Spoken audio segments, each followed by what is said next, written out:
Hello, everyone, and welcome to another edition of our Finding Equilibrium podcast. And today, I'm delighted to welcome a very special guest, somebody who I've followed for a long time. We're just talking. I'm one of the rare men who follow Leonie Dawson's work. I'm not exactly the target market, but the work has really inspired me and everything you do. So thank you so much, Leonie. For those who don't know Leonie is an international best-selling author. Has written, like, I've lost track how many books you've written, but a lot of books. And an entrepreneur, a mother, a long list. So thank you very much for spending some time with us, Leonie. Maybe to start, for those people who don't know you, it'd be wonderful just to hear your story from where you began to being an international bestseller, owner of a multi-million-dollar business, and all the other accolades that go with that. Oh, bless. Thanks for having me, Lawrence. For me, I was just a weird hippie kid growing up, very artistic and dreamy, and was not, naturally gifted at money or marketing or anything like that. I was just off in my own world, creating and making books and artwork, and that was it. Um, and my parents told me I couldn't have a creative career because I wouldn't earn any money in that career. And so I tried for a little while to go into politics, and I didn't enjoy it. And so really rapidly realized that I needed to somehow work out a way to build a creative business. I knew I wanted to have kids. I didn't want to work when I had them. I wanted to be able to spend most of my time with them. And so I really set out to build a creative business. I had no idea what I was doing. I found it very hard and very perplexing. But I committed to becoming a student of money and business and marketing and just learning everything that I could, and implementing it and testing it, see what worked. And things changed really quickly for me after that. And I've gone on and to have two kids, and I've been able to be a really present mom. I only work about 10 hours a week. And my company has still brought in over $10 million in revenue, and still made major magic happen without sacrificing my family or my sanity. And that's incredible. And that number, I heard you say that number, working 10 hours, probably about 5 years ago, I heard you say, I've worked 10 hours a week and I have my family. And it feels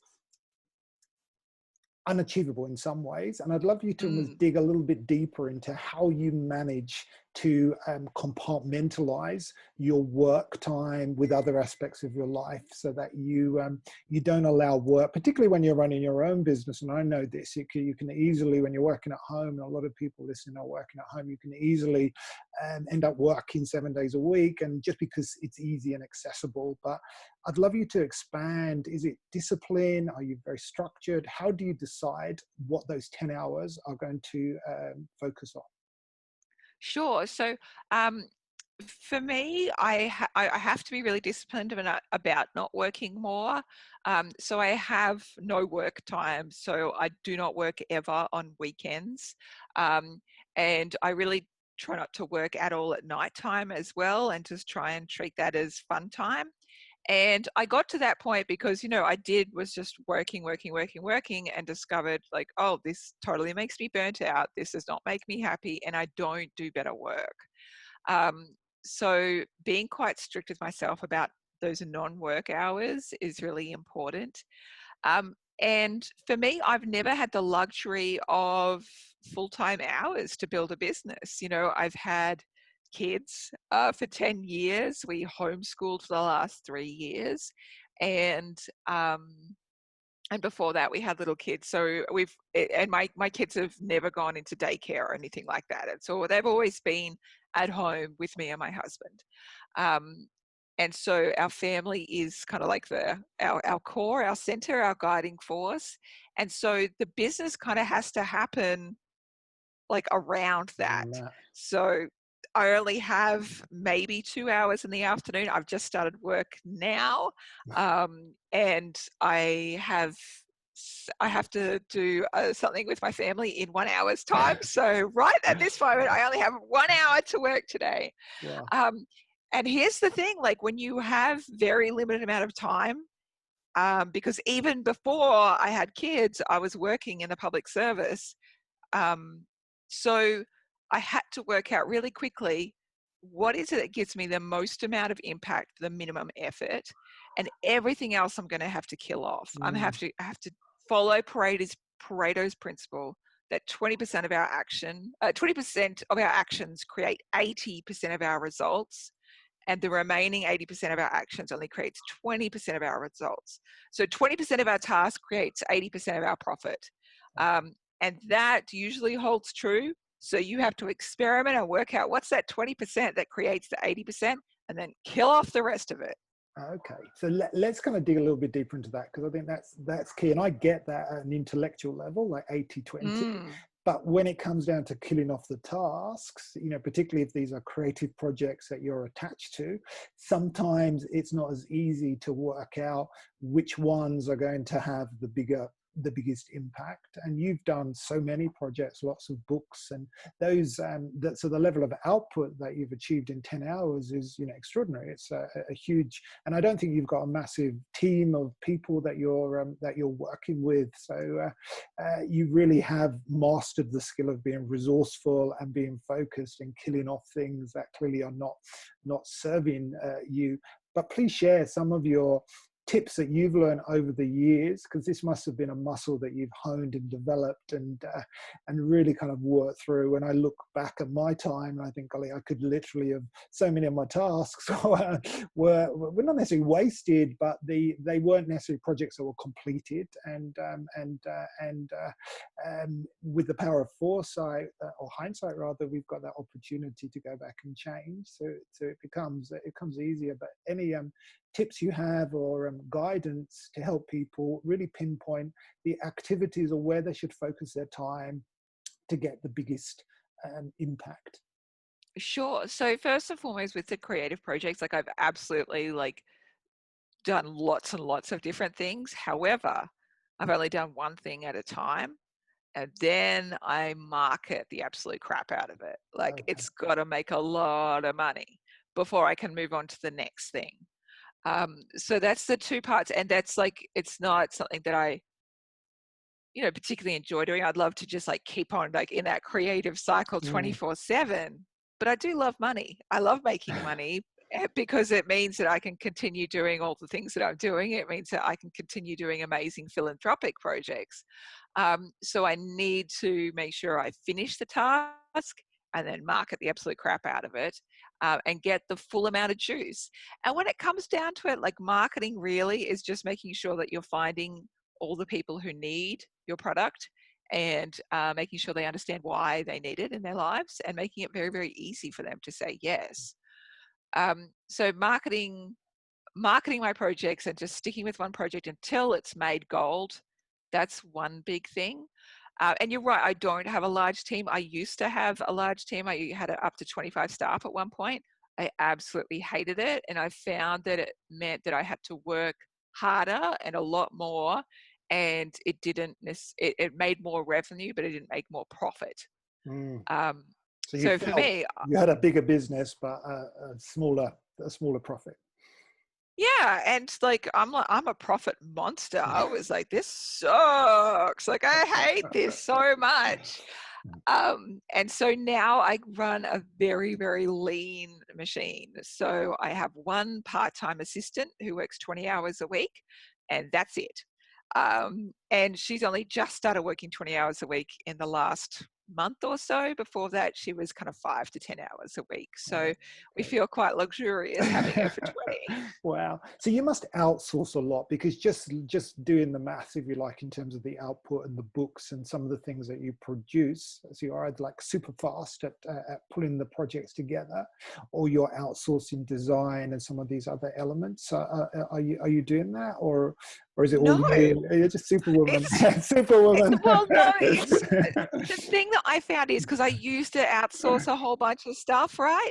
And I found it added more time to my calendar than less.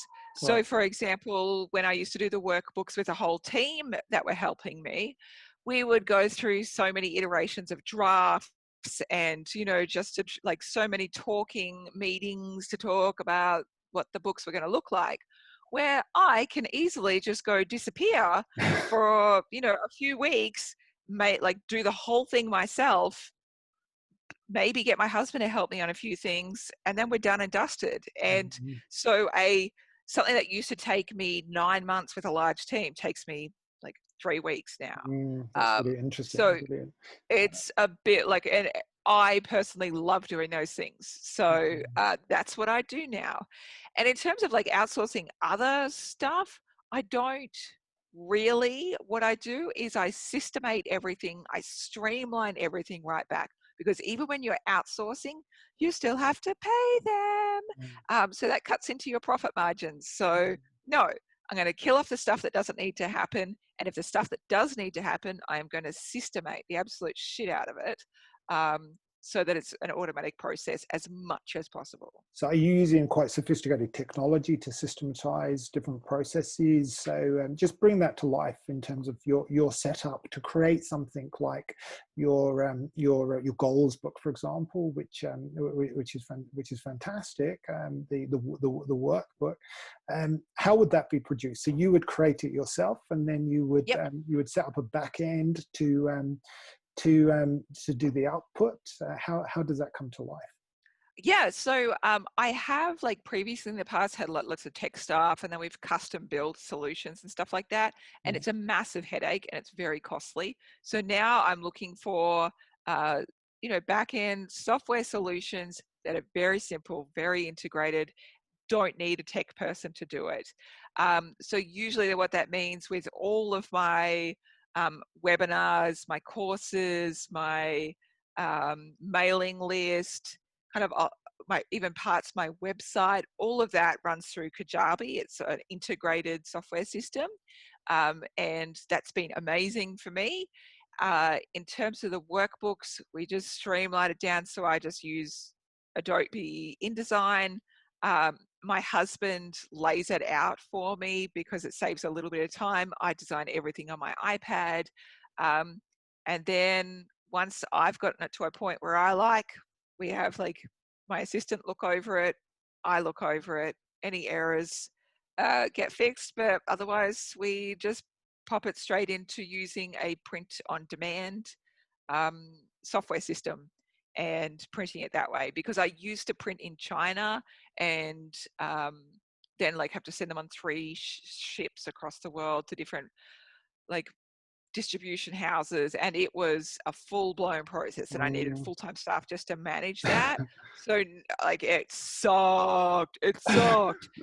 And so now I just use like very simple like print on demand Yeah. solutions or software that's already available. It's a really interesting story, isn't it? How you've kind of developed a business, grown it, and had all these staff, added a lot of complexity, and now you've gone almost back to basics to simplify the process and really reduce the level of stress, which has given you that freedom. And I think your first tip around do one thing at a time. I think that's something we can all learn from, myself included. I tend to do like multiple things because as a creative, you do get inspired and you want to um, take action, if you like, when the inspiration strikes. But if you don't get the satisfaction of completion, then you don't get that energy. And I heard you talking the other day actually about the energy that you get from completing a project.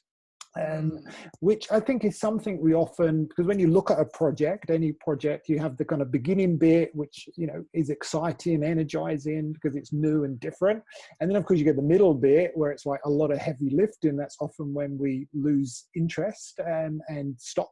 And then you get the end bit, which is super energized and exciting. I do a lot of events, so you get that sense of completion because if you're going to do an event, you do the event and it has to happen and it all comes together. So I relate to that and understand that. But I'd love you to expand on that and just talk about the energy and how you keep going during that middle stage of a project to get the benefit of the energy at the end. Sure. Well, kind of in all my years of creating, I've discovered that the energy for a project comes at two times in the cycle, where when you've got the idea and when you're first starting out, then you're like, yeah, whoa, this is great. And then, so like the first maybe 10 to 20% is great. The rest kind of sucks. And then it's great again once you finished it. So I'm just chasing the next high and the high of completion. Right. Because, and as soon as once you've completed as well, you get this like natural energy shift and you're like, yeah, let's me do the next thing next. And that energy helps you roll through it. It also it makes me think about childbirth as well, because as one of my midwives would say, like, Leonie, this isn't going to be like ecstatic. Like this, like this is going to be hard work, because to split one human into two is hard work. Mm. But you can do this. And so I think now, okay, well, this process of splitting myself into one human and one creation Mm. is hard work. And just because it's hard doesn't mean I can't do it or that I should stop. Mm. I still need to birth this creation into the world and It's go a good through way of that looking at it. transition. Yeah, no, I love that. That's really cool. Maybe if we just change pace a little bit, because clearly the context that we're in at the moment isn't ideal. We've got a lot of uncertainty, a lot of change that people are coping with, and a lot of people are suffering. Like with my own total well-being equilibrium model, financial well-being is one of the pillars, and certainly in my work, we're seeing a lot of people who are experiencing, you know, a great reduction in income and, you know, uncertainty around jobs. I know you've done a lot of work around creating online businesses and opening up new revenue streams. And a lot of people have ideas, they just don't know how to actually go about it. And I'd love you to maybe share some of your ideas or experiences about what people can do. Because I always say to people, let's focus and control the things we can control, rather than worrying about all the things that may never actually happen, because that would just take our energy. But from the perspective of someone who's been there and done it, in terms of all the different perspectives. So you decided at an early stage that you wanted a business that supported your lifestyle, and you went out and did that and created that business. And then you decided that you wanted to actually simplify it. So you completely re-engineered it to get to where you are now, and you're very focused on the role of business, and your output is tremendous. For someone who's sitting there thinking, my job is going away, or it's already gone away, I'm 45, I'm 50, I don't know exactly what the future holds for me. So there's a lot of worry, a lot of fear around that.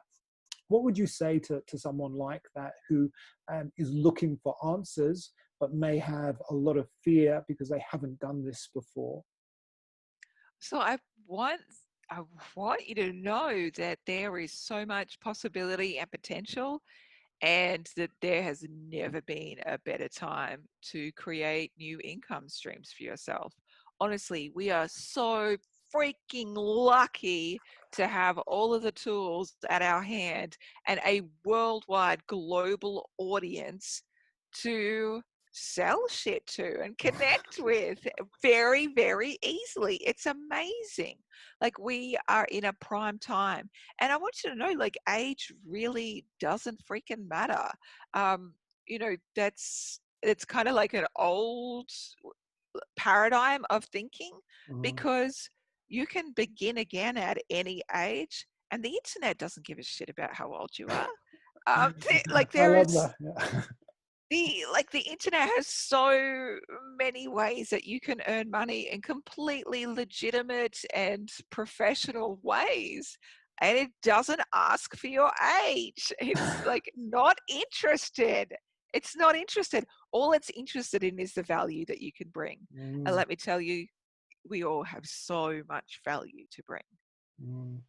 And to really help someone understand their value, and then start to channel some ideas, because I know you've done a lot of different things. You've done courses, you've done network marketing, that kind of business model. So you've really experimented or experienced lots of different business models. Out of all the things that you've done, how would you match someone who's looking, because you can easily spend time looking at all these different business models but not really get anywhere. So just almost looping back to our original question about identifying the things that may have low effort, high impact. When you're looking at all the different things to create and benefit from this global online audience that is waiting for or that is searching for solutions, some ideas from you in terms of that can inspire or help people to move forward in this space.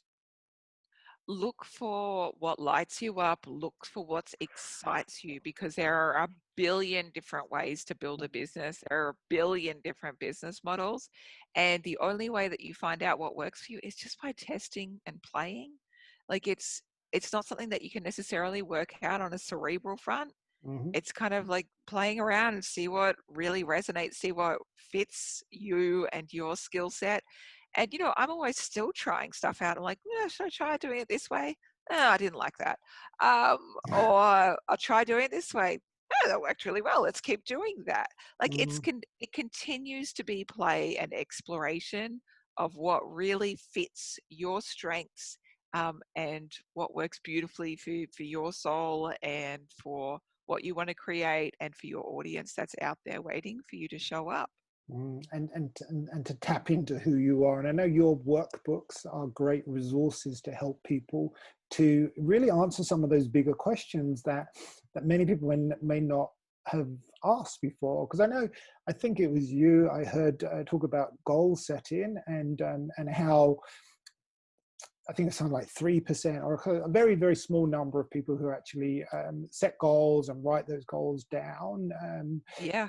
And your workbooks have obviously provided a very useful structure for, hundreds, thousands of people to be able to structure their thinking and go more internal and understand their strengths. So I'd love to hear more about that project, where it came from, and how people can access it and find out more from all the services that you're providing at this time.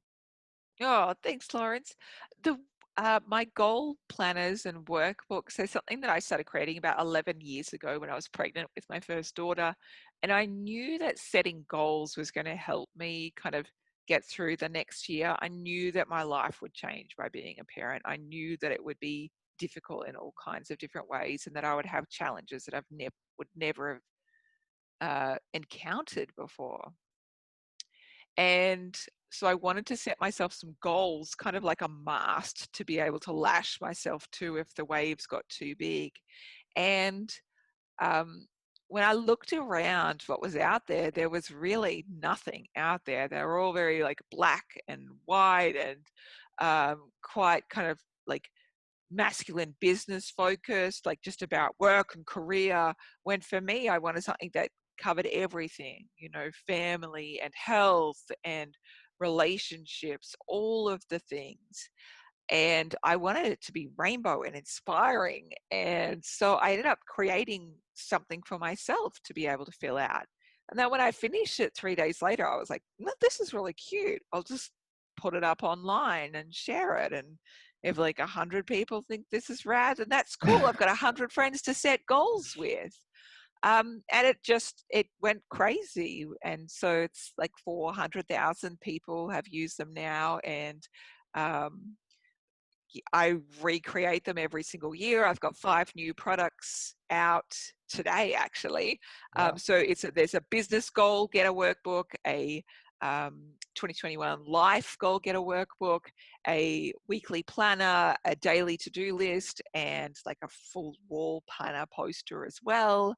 And you can find them at goalgetterbooks.com or my website, leoniedawson.com. And they're just such a glorious way to really connect in with who you are, what you want to create, and how you're going to get there. And like be in this amazing community of beautiful souls who are making their own dreams come true. I think that's a wonderful point to kind of close. And let me just say thank you for spending time with us. I know you've got so much on, and I really also want to acknowledge you, publicly for all the great work that you do and the positive vibe and energy that you have that really impacts so many people, including myself. Like often things can feel confusing as you're going through a dark tunnel. And as I always say to people, there's always going to be a light at the end of the tunnel, even though you can't actually see it. You just got to believe it's there. And I think listening to your words and your experience and sharing your story and the great products that you produce is a great support and great resource to really help people, as they travel, as we travel through this journey that we call life. So Leonie, Dawson, thank you so much for spending time with us Oh, today. Lawrence, you are a champion. I'm so grateful to have spent some time with you. Me too. Thanks very much, Leonie, and thank you. See you next time. Bye.